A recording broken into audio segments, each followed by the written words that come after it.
Let me get us on Zoom. Let me get us on YouTube. Sorry. Steve, how's the new gig going? Pretty good. Pretty Yeah, good. I'm getting to do a lot of things I've always wanted to do. So, that's great. but it's We're live super on. busy. Just let y'all know we're live on YouTube. So whatever Oh, y'all say now, from this okay. point on, it will be on YouTube. Thank you. Thank What you. Give me what's your one. new title, Steve? What? Oh, Huh? I'm, What's I'm your- HR director. Okay. HR director. I'm the head of HR for Cabarrus Health Alliance. Nice. Where is that located? I know it Right has. off of Dale Earnhardt, right across the street from NCRC, beside the Hardys. Okay. Yeah. oh, oh, on the corner. Yeah, that's the main office. Yes, and then Oh, okay. we have a dental unit right through downtown Concord, right past basically past CBTC on the right, and there's a few shopping centers, but it's right behind the Burger King and the big shopping center on the right. You pass CBTC, keep straight. You see that Burger King, you turn right there, and it's the Dream Center. It's like all of those suites back there. Yeah, Um, that's with the yes, church, yes, First yes. Assembly. Well, they I don't. moved. They It changed might it. be. I don't know the name of, but there's a church right there. Yeah, Yes. multiply. They changed the name to Multiply Church. Mm-hmm. Yeah. Missy, you are the host. You'll also need to let people into the from the waiting area. You'll need to let them in.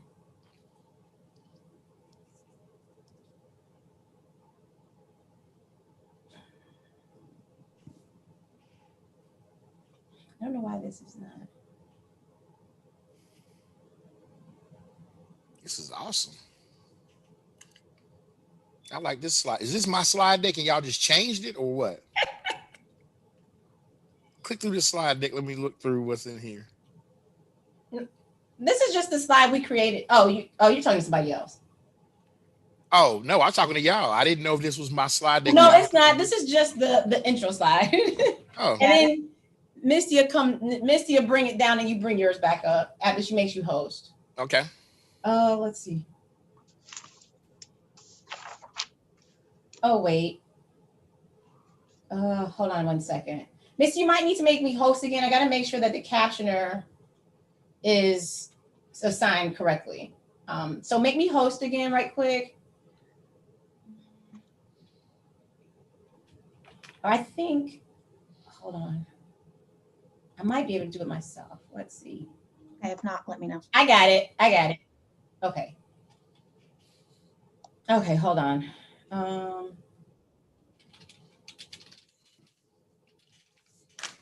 on, I gotta make sure it's right.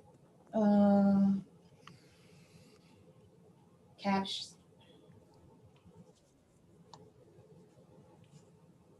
Let me make sure I got her. Which? Oh, okay, hold on. Oh gosh, these things. It's showing you as host now. Yeah, I was able to take it back. Okay, cool. Okay, wait. I need to change her assign to type captioner. No, don't do anything. I'm the captioner. Everything's perfect. Oh, okay. Okay, I thought you needed me to change something, so I was like, oh wait, I gotta change it. No, I'm in now, and I've got the caption streaming into Zoom, so I think we're good.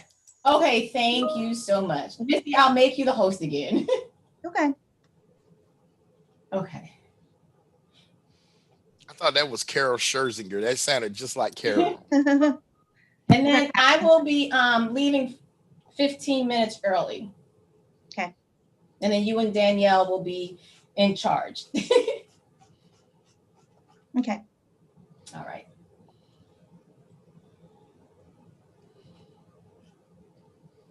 Dang.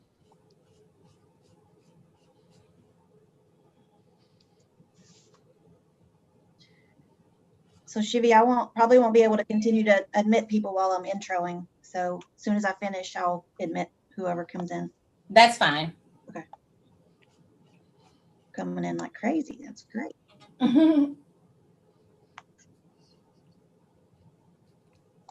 A bunch of my students from A&T are going to be on here because they want to make sure I know they're here. Good. They're gonna get some extra credit points. Little something, little something. Yes, they're going to get something. They had to come to your session, Dr. They Cathcart? did not. I told them do not think they have to come to my session. Like, you must come to this one. No, I told them they could go to do whatever they want to do. Which program are you a part of there? Adult Ed? Yeah, Masters of Adult Education. So far, you got 92 participants, Dr. Cathcart. That's awesome. And then just double check to make sure everyone's muted. So Danielle, you might want to mute yourself. I know we're all live on the mic. Okay. Look, they can hear me talking. One of my students just said, "You got that right." Keep going. Hey, Charles.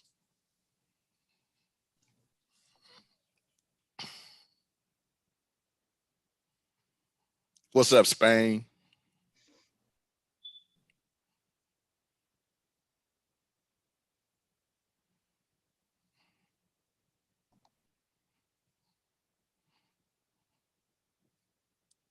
Fiona, you're making me nervous.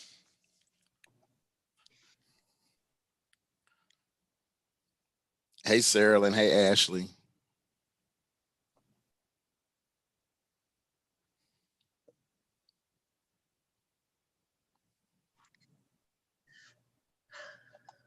Thank you, Spain.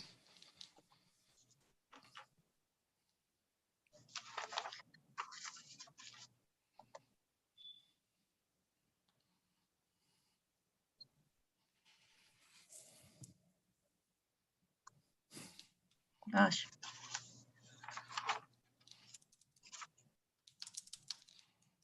All right, it is 10 o'clock, so we are going to get started, and then I'll continue to admit people as soon as I finish introducing our speaker. Hello, everyone, and welcome to our session today. So you have had implicit bias training. Now what? Before we begin, I wanted to cover some housekeeping items. Please leave your cameras off and your microphones muted throughout the session. If you have any questions, please use the Q&A feature. We will get to as many of them as we can at the end of the session. And now it is my pleasure to introduce our presenter today, Dr. Steve Cathcart. Dr. Steve M. Cathcart is currently the Human Resources Director at the Cabarrus Health Alliance. He has facilitated workshops all over the United States as well as internationally. He is an expert in many areas of employee development, including leadership, diversity and inclusion, and performance management. Steve has a unique blend of experience in both the public and private sectors. He has worked and consulted for Fortune 500 companies, government entities, and nonprofit agencies. A lifelong resident of North Carolina, Steve was educated in the Charlotte-Mecklenburg Public School System. He has both a Bachelor of Arts in History and a Master of Science attained from North Carolina Agricultural and Technical University, where he's currently an adjunct professor in the Master's of Adult Education program. He earned a Doctorate of Education in Adult and Community College Education from North Carolina State University. It is now my pleasure to turn it over to you, Steve. Thank you, Misty. Well, I already know everybody can hear me. Can everybody see me? Aggie Pride. I'm getting a lot of Aggie Prides. Aggie Pride, Pamela.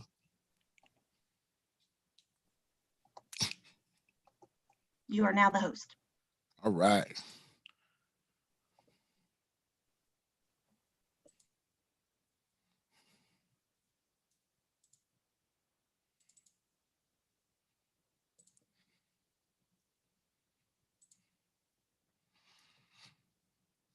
All right. So good morning, everybody. Welcome to the session. So you've had implicit bias training. Now what? This is about a 40 or so minute session. I want to leave some time for question and answers, about 10 minutes. So many of us have had implicit bias training, and then we go, well, what do we do now? I think it is important for me to spend some time talking about implicit bias and what it is. I can't just assume that everybody knows what it is or that everyone's familiar with the components of it. So I'm just going to jump right in. All right. So what we want to do is understand implicit bias, actively question behaviors that reinforce biases or prejudices, identify our own potential biases, and then finally, we're going to discuss ways to de-bias both individually and organizationally. All right, the first thing, use your chat feature real quick. Tell me what these animals are thinking. So we have the American bald eagle, and we have some kind of poisonous snake. And what's funny, I laugh every time I see this picture because I am deathly afraid of snakes. I have an irrational fear of snakes. So tell me, what are these animals thinking? And just put it in the chat, and whoever's moderating the chat, just throw out some of the things people are saying, what they're thinking real quick. Something I'll to give you eat. I'm going to kill you. About to strike. Scared.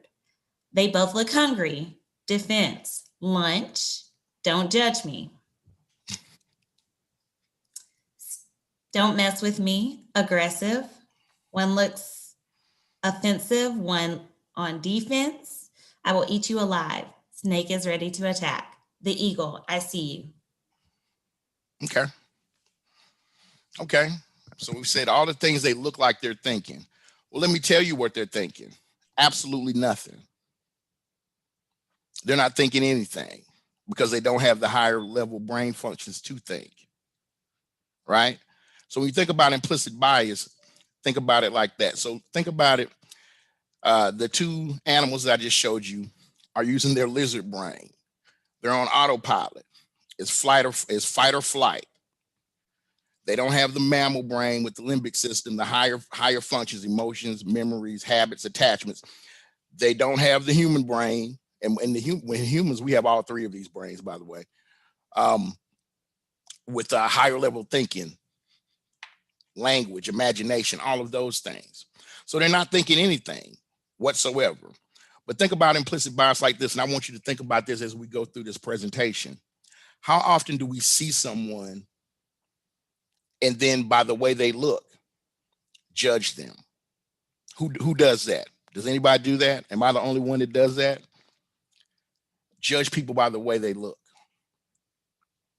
And we often put our feelings or our thoughts or what we think about a situation onto other people without even knowing them. Right? So it's two things you need to get from this, from these particular slides. One, when we're talking about an implicit bias, we're talking about a subconscious function from our lizard brain. We're on autopilot. We may not even know that it's occurring. All right. That's the purpose of that's what the title means, implicit. And then the next thing is that we all have implicit biases. We all have implicit biases. I have them, you have them, everybody has implicit bias. Every time I do this training, and I just recently did it for the city of all the employees in the city of Concord, in the city council and all, and just you name it. The last session I had about 300 people in it. And you'd be surprised at the number of people, whenever I do this training, who say, I don't have any biases. Well, that's impossible. It's impossible that you don't have any biases. Everybody has them. And this is this is a slide I got. If you've been to Racial Equity Institute training, you might have seen this slide. And I'm a trainer by nature. So we always R&D, we rip off and duplicate. And this goes with what I'm saying. If you have a brain, you have bias. If you have a brain, you have bias. So everyone in here has a brain. So everyone in here has some type of bias, right? And implicit biases come from culture. We learn to make associations very quickly by things that we see. When we saw that bald eagle and that snake, we immediately associated hunger. I'm watching you. Somebody said, don't judge me, which is funny to me. Somebody always says, don't judge me. when I'm doing this training, we said all kinds of things, aggression. And it may be true that the snake particularly was getting ready to attack, but he's acting off of what? what do we call that? Instinct. He's acting off of instinct. He wasn't thinking about, I'm getting ready. Okay, I'm mad. Now I'm getting ready to attack. I'm gonna strike you now. That's not how that's not how his mind works. He's acting off pure instinct.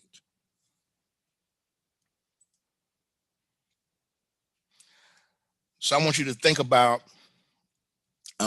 how our brain operates.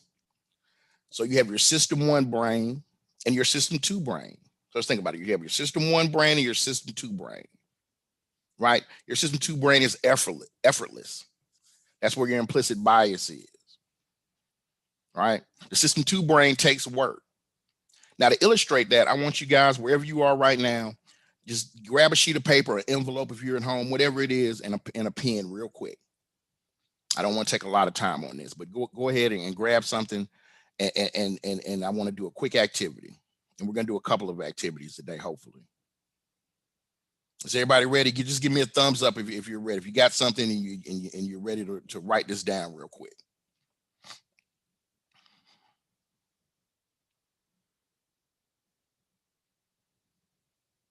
Everybody ready, Danielle?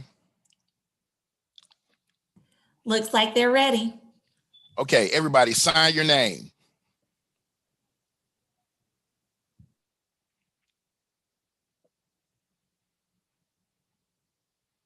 Now I'm going to assume everybody signed their name already because it doesn't take that long. Now switch hands and sign your name.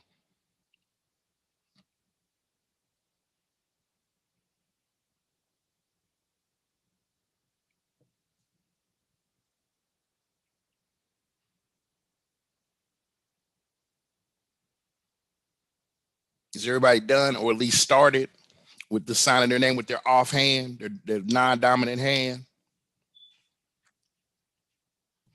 I'm going to assume yes.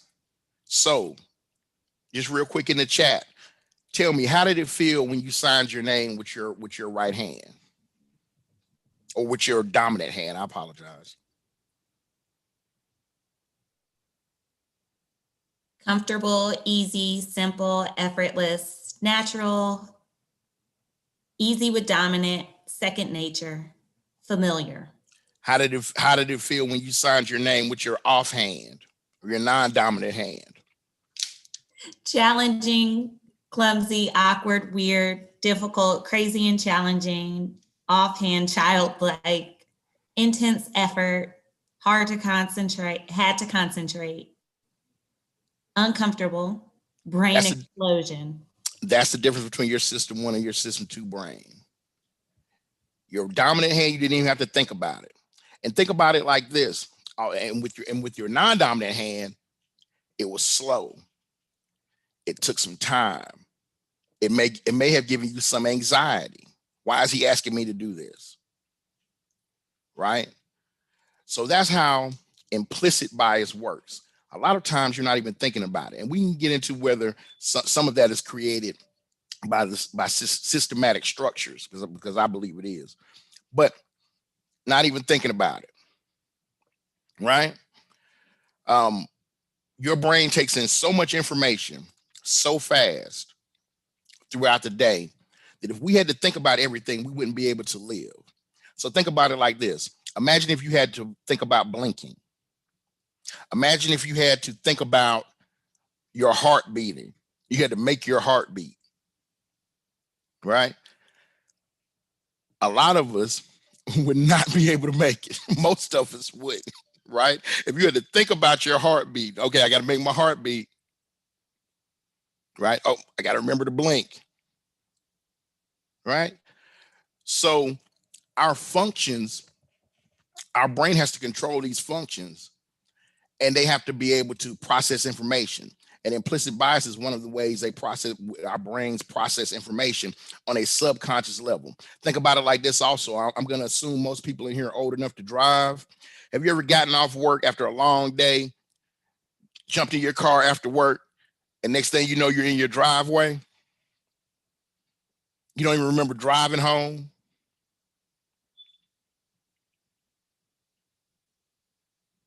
You're on autopilot, right? You're on autopilot. You didn't even think about it. Now, I don't know where everybody else is, but I'm in the state of North Carolina, and we have thunderstorms every 5 minutes in the summertime anyway, right? What happens when a thunderstorm comes up? Well, I got to slow down. I have to think about what I'm doing. What about when you picked your child up from daycare and now the child's in the back seat hollering, screaming, mommy, daddy, I want something. I need something. Now the thunderstorm's on you and you're driving and your child's in the back seat screaming to the top of their lungs. So now you're really thinking, right? That's the difference between your system 1 and your system 2 brain.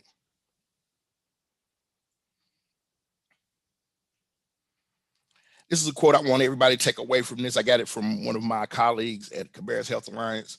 It's from Angela Davis, actually, but I got it from Betty Foe at Cabarrus Health Alliance. I am no longer accepting the things I cannot change. I am changing the things I cannot accept. And that's what I want you guys to think about. And I heard the keynote speaker say it this morning. You have to be able to identify your own biases. If you can't identify your own biases, how can you alleviate the problem of implicit or even explicit bias? You have to be able to identify these things. If you can't identify your own, and that's step 1. So that's step 1. And so you've had implicit bias training, right? So now what? The first part is you have to identify your own biases. You have to be honest with yourself that you have biases. If we can do that, that will go a long way to helping us alleviate some of these problems that we're facing in education and community services and engagement and all of these things. We have to accept that we have them too.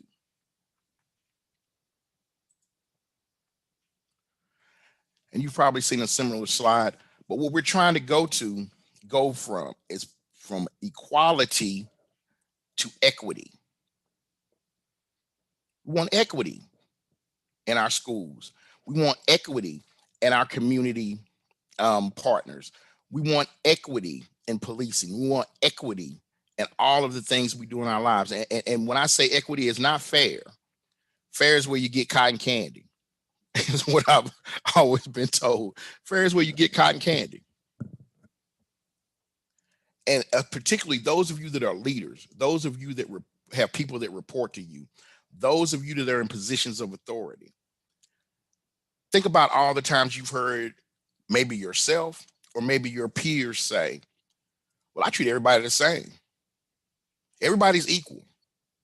Well, look at that top picture. Equal, first of all, cannot mean identical. Equal cannot mean identical. That's the next thing. So you've had implicit bias training. Now what? You have to realize equal does not mean identical. What you're trying to do is get from equal to equitable. And you look at the bottom picture, that's equity. The top is equality. And I know people that would say, well, everybody has the same thing. Everybody has the same thing, so it's fair, right? But it's not fair if I have something, a support that I can't use. It's not fair if I have a policy. So think about it from policies and procedures, because I know many of us work with policies and procedures. You have to look at your policies and procedures, not from a point of equality or even fairness, but through the lens of equity. And that's what we do at Cabarrus Health Alliance. We're trying to integrate equity into all of our policies, into all of our procedures, into all of our practices. Because it doesn't do any good to try to do a cookie cutter, one size fits all approach to community services, especially in the healthcare field. You cannot say, I gave everybody the same thing. Why are people complaining? I gave everybody the same thing. Why are people unhappy? They're unhappy because you haven't been equitable in your policies, in your processes, in your decision making.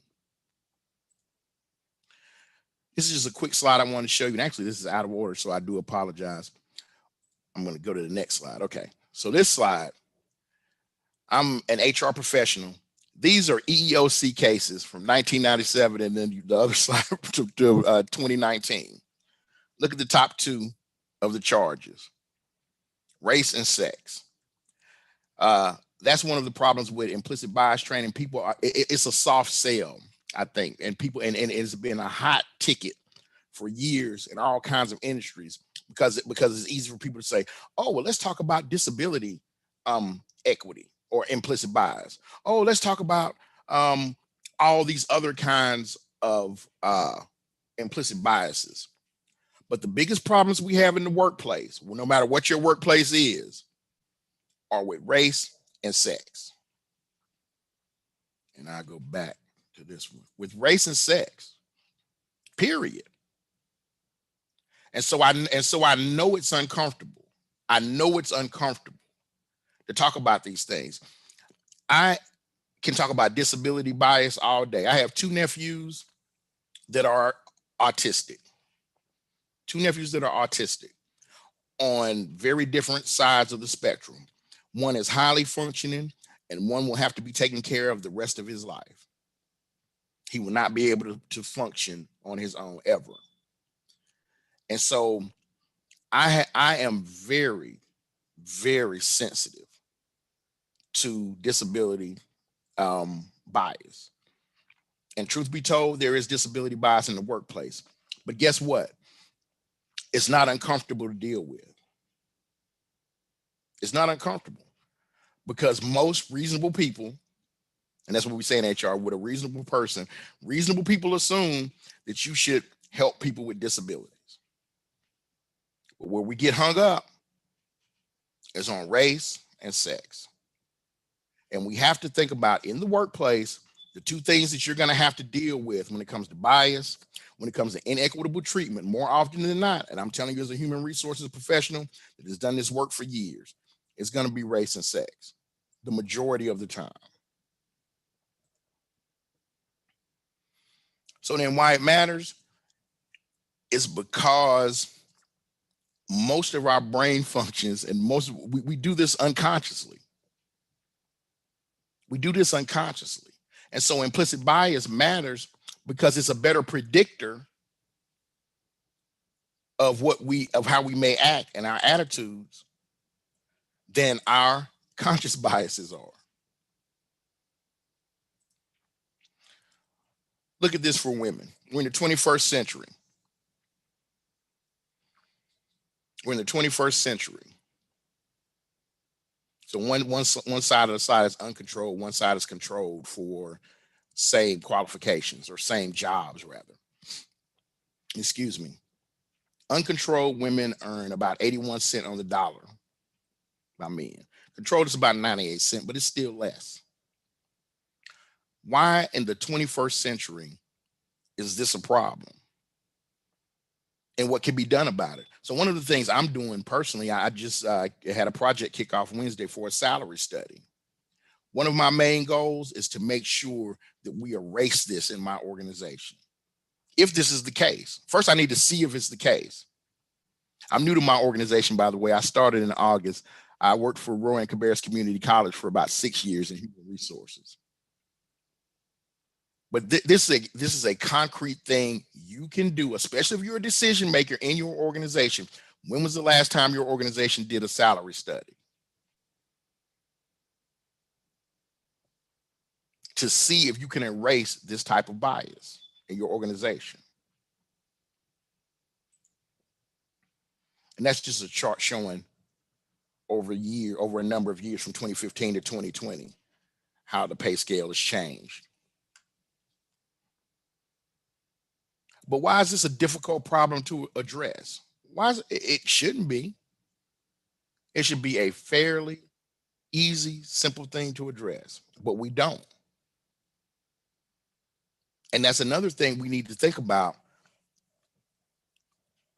Have we gotten comfortable with things being wrong. That's what I meant earlier when I said some of these biases, you can say they're implicit or explicit, but some of it is due to systematic things, systems and institutionalized things that we work in and that we've gotten comfortable with.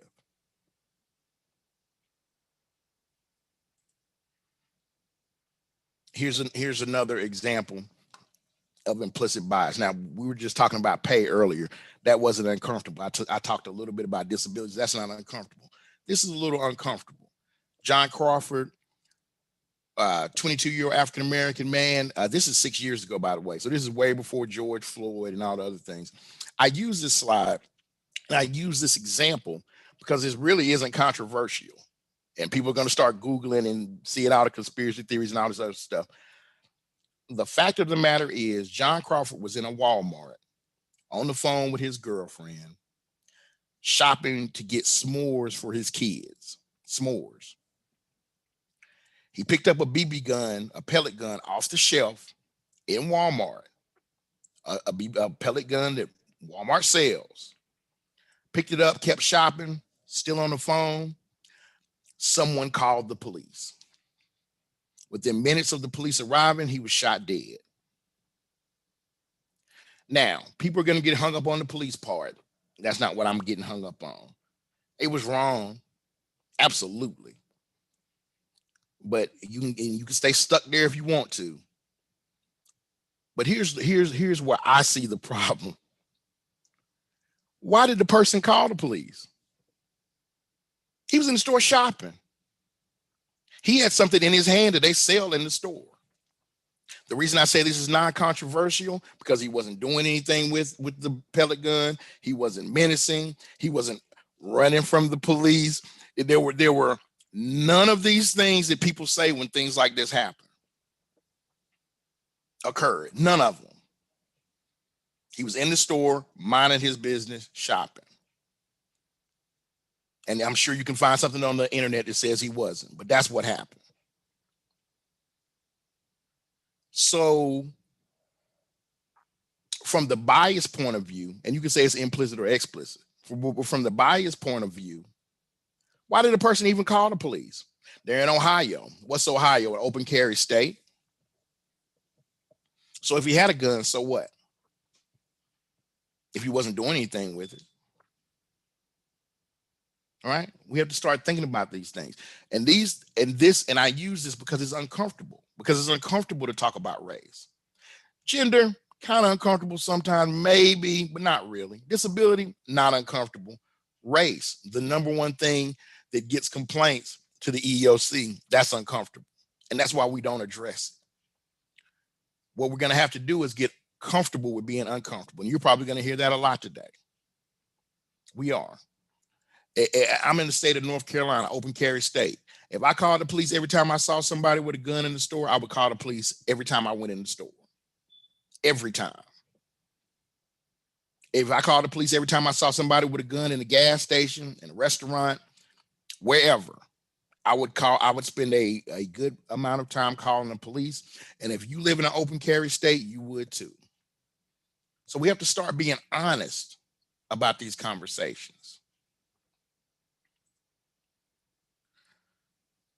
What I want you guys to do now is to think about something. And this is something we often don't think about. Go all the way back to the snake and the eagle picture, right? We can look at them, we can identify them as a snake and an eagle. But they also identify as other things. There's a bird, it's a reptile, it's all kinds of things. I identify as an African-American heterosexual male, right? But I belong to many different groups, as do we all. So I'm an African-American male. I'm Christian. I have children. I'm highly educated.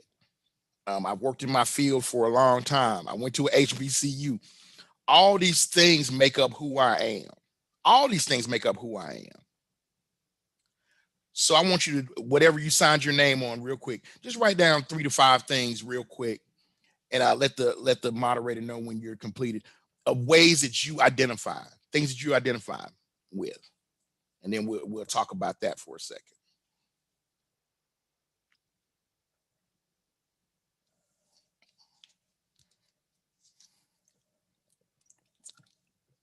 And just give Danielle the thumbs up when you're finished. So what do you identify as?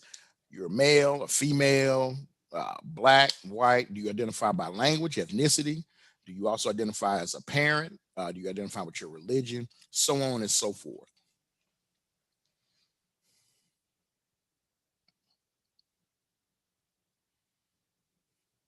Danielle, let me know. Give me a thumbs up when everybody's written down 3 to 5 things. Will do, Dr. Cathcart. All right.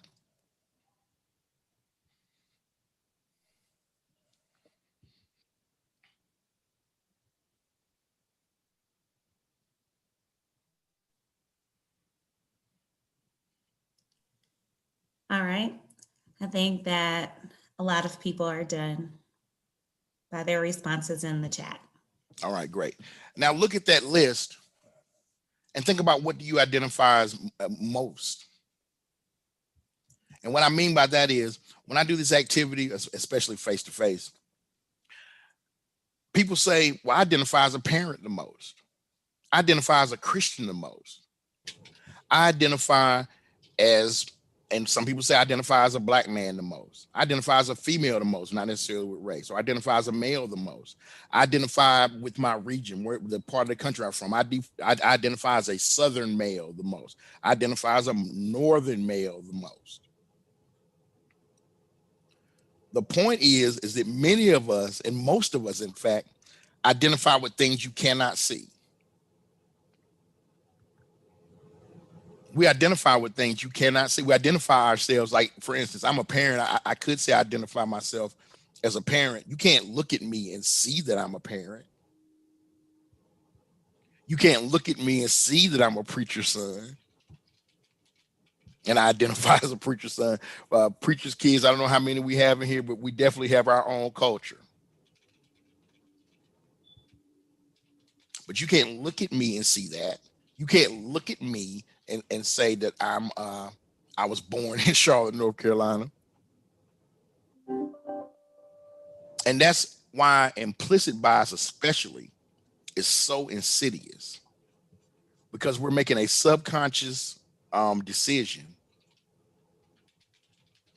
right, based on our associations that we've been taught by culture, that may have little to do with how the person even sees themselves or how they identify. So that's another thing you can do specifically.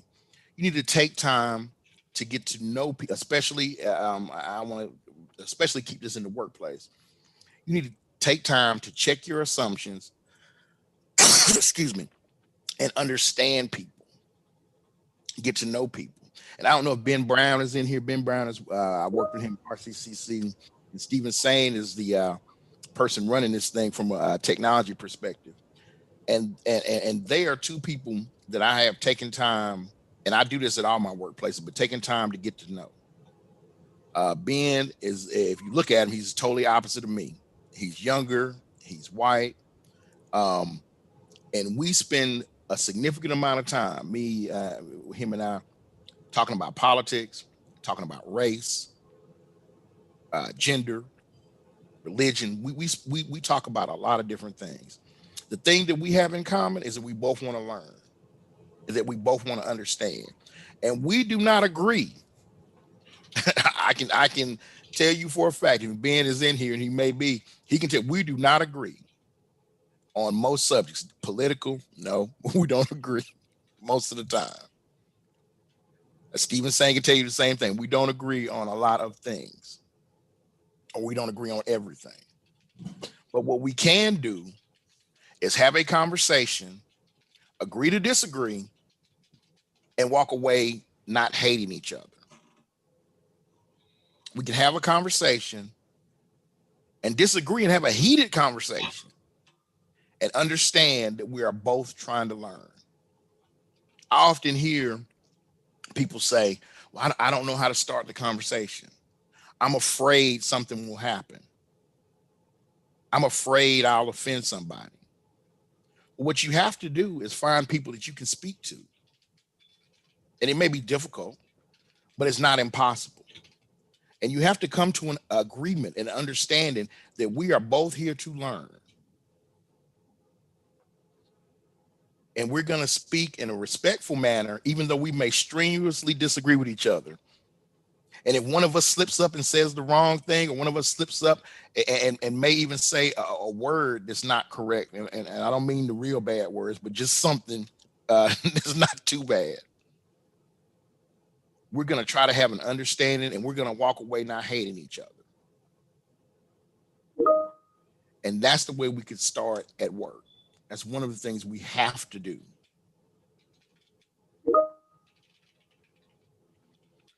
Ways to debias individually. You have to be mindful. That's what I was just talking about. You have to be mindful. Have you ever heard that a wounded animal runs to familiar ground? Anybody ever heard that saying before? Well, human beings are animals. We're classified as animal in the animal kingdom. And when we're stressed out, and when we're under pressure, and when we're having a bad day, we revert back to our fight or flight. We revert back to whatever our original personality. I do a lot of personality assessments and workshops for that. And I'm telling you, when you're under pressure, you are going to be who you are. So what do I mean by that? You can act any way you want to. Right? You can act any way you want to. That's a matter of discipline and practice. But when you get under pressure, you're going to revert to your natural self more often than not. A wounded animal runs to familiar ground. And what you have to do is be mindful. You have to know when you're going in that fight or flight mode. You have to, first of all, you have to know that you have biases. And then next, you have to know when you're getting ready to go into that fight or flight mode. Perspective taking. Consider the experiences and the point of view of the other person. And that's one thing that we don't do. Look at the political landscape in this country right now. We have to at least consider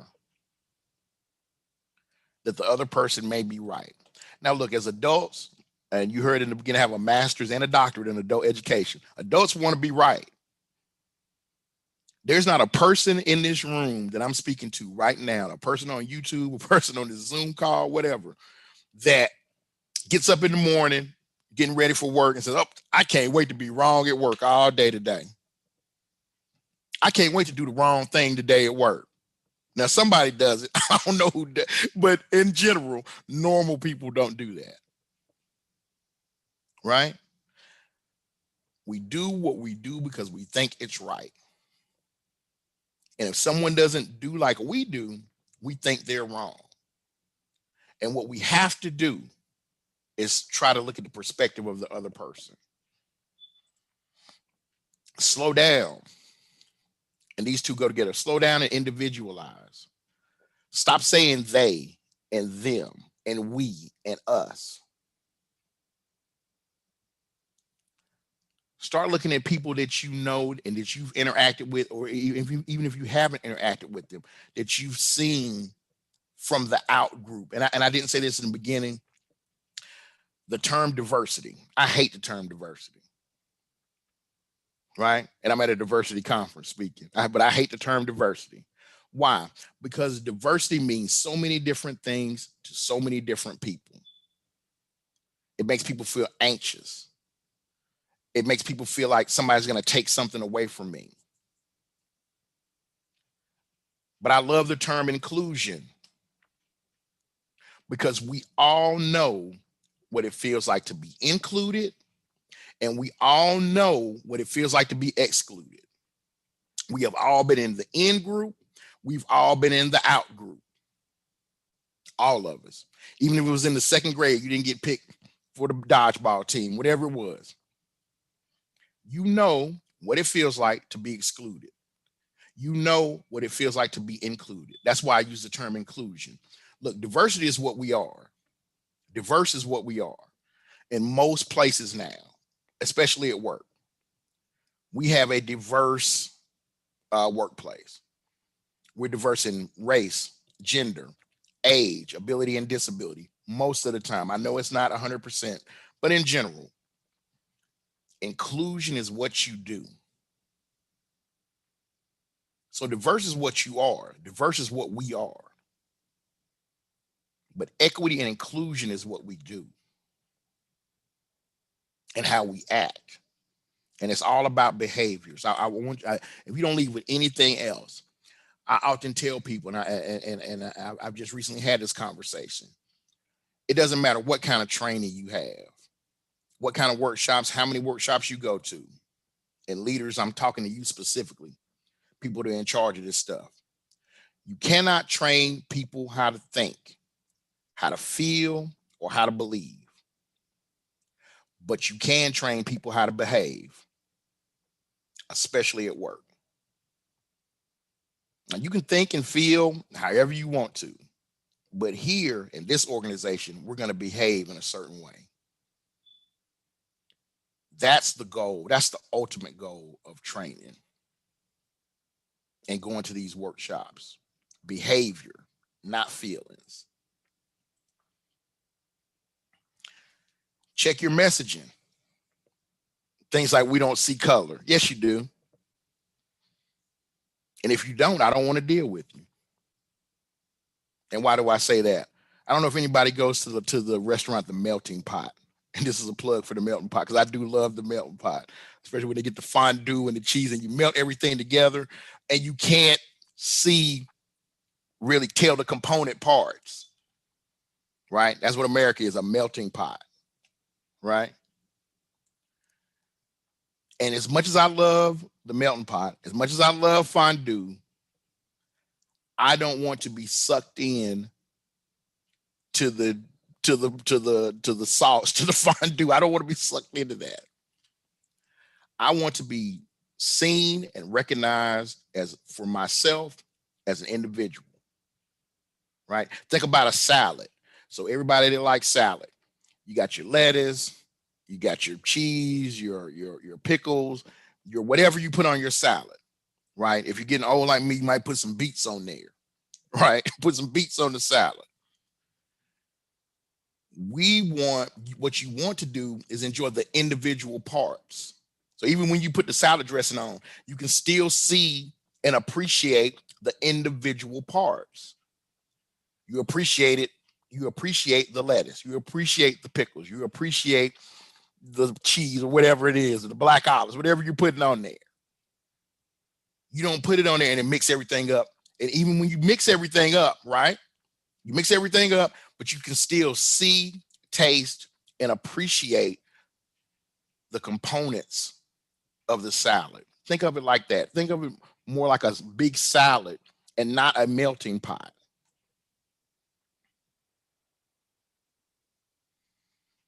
Institutionally, I tell people this all the time. One of the best EEOC workshops I ever went to, the person who worked at the EEOC said, I don't care what you think fit means. When people say right fit, if you can't articulate it in a manner that makes sense, you probably shouldn't use it. Because when we're saying fit, we're often saying like me. Oh, they're not a good fit.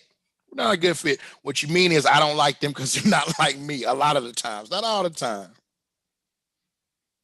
Not all the time, but a lot of times that's what we mean. You need to be intentional about regarding mentoring relationships.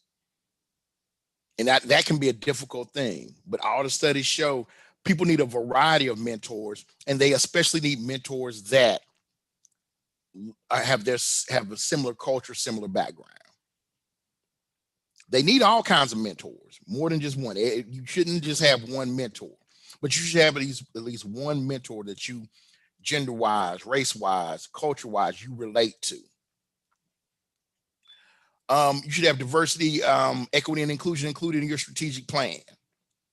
Every one of us, every organization in here, you have a strategic plan. And things that are important to your organization are in that strategic plan. And if equity and inclusion are not in that strategic plan, then your organization doesn't care about it. Let's start being honest with these conversations.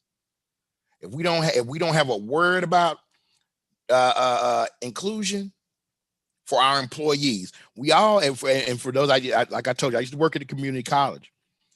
So we're always talking about equity and inclusion and all these things for our students. But what about for our employees? And that was my main focus when I was at Rowan Cabarrus Community College, and there are enough people from there here to tell you my main focus, while I cared about equity for and inclusion for students, I was a club advisor for a couple of minority clubs. I was a safe zone ally for our LGBTQIA student population. But my focus was employees. And that's what we need to think about.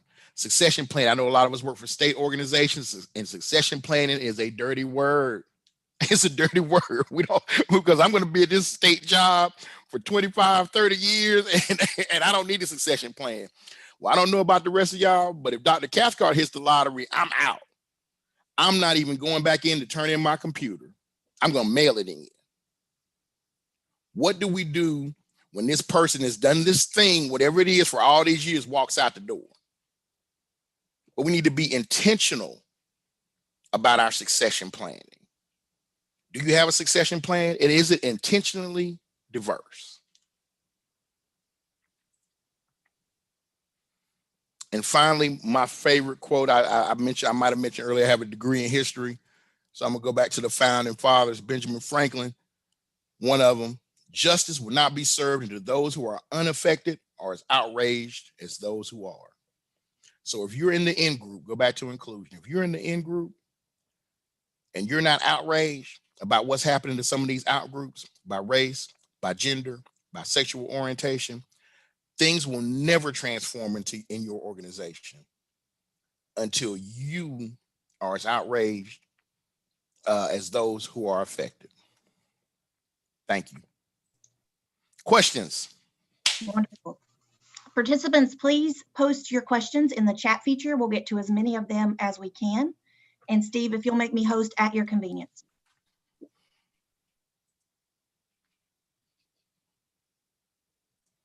You are now the host.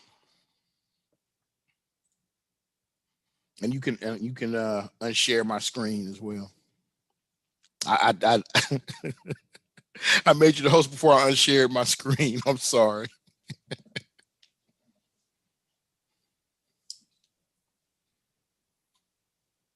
Let's see if I can do stop share.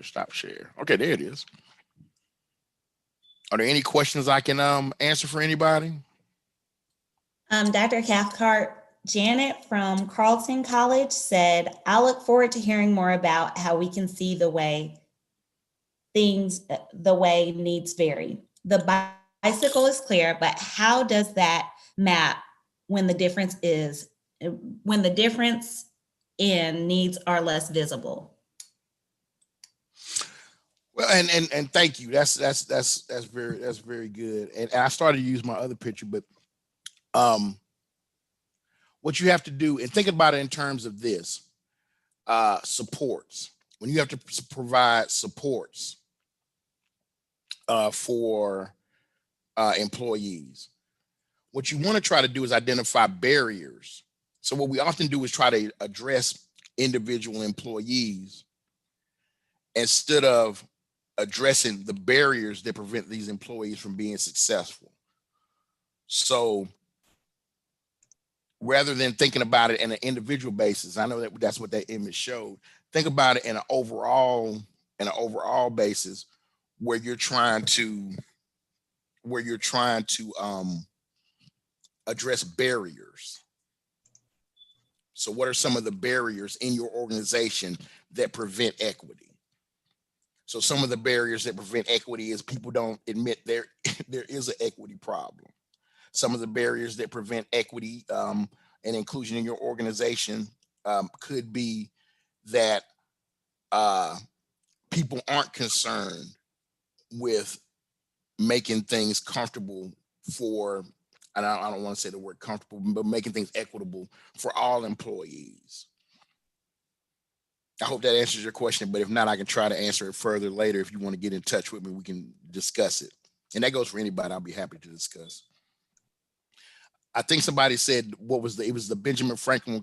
It was Benjamin Franklin. So justice will not be served unto those who are not affected or as outraged as those who are.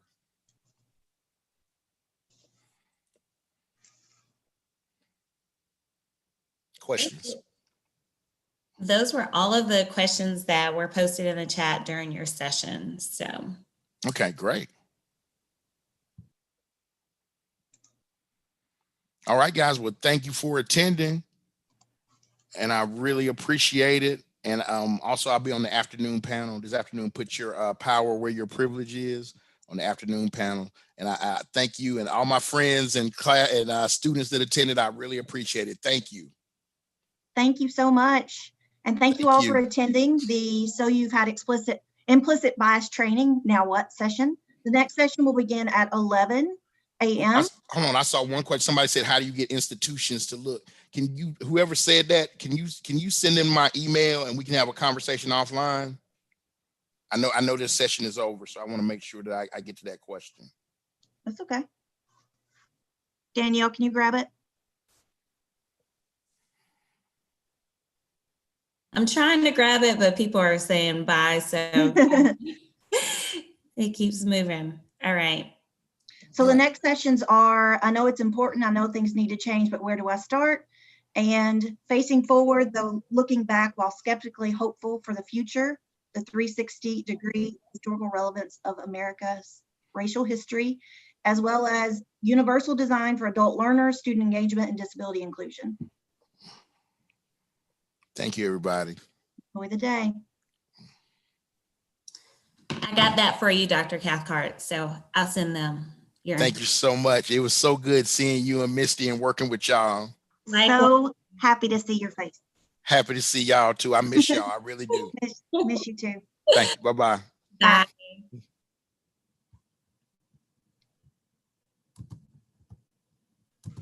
So Danielle, I guess. I just posted it one more time. Okay. But yeah, I'm gonna get off of here so I can. I guess because I'm still the host, it's telling me to admit the waiting room people. Wow.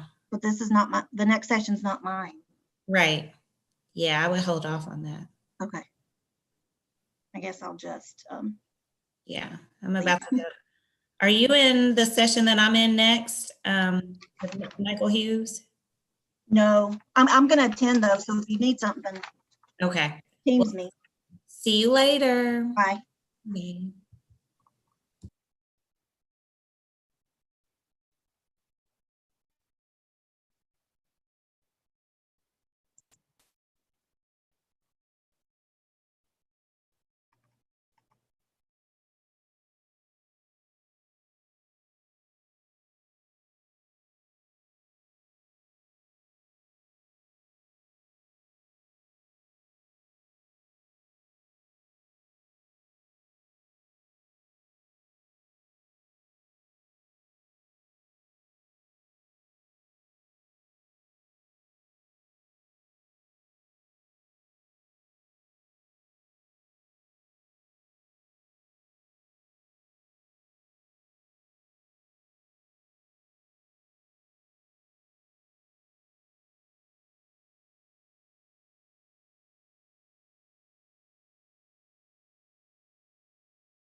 Jennifer Rhodes, what session is this? I need to reassign the host.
Hey everyone, I just wanted to let you all know that this session did end. Does anybody need the links to the next sessions?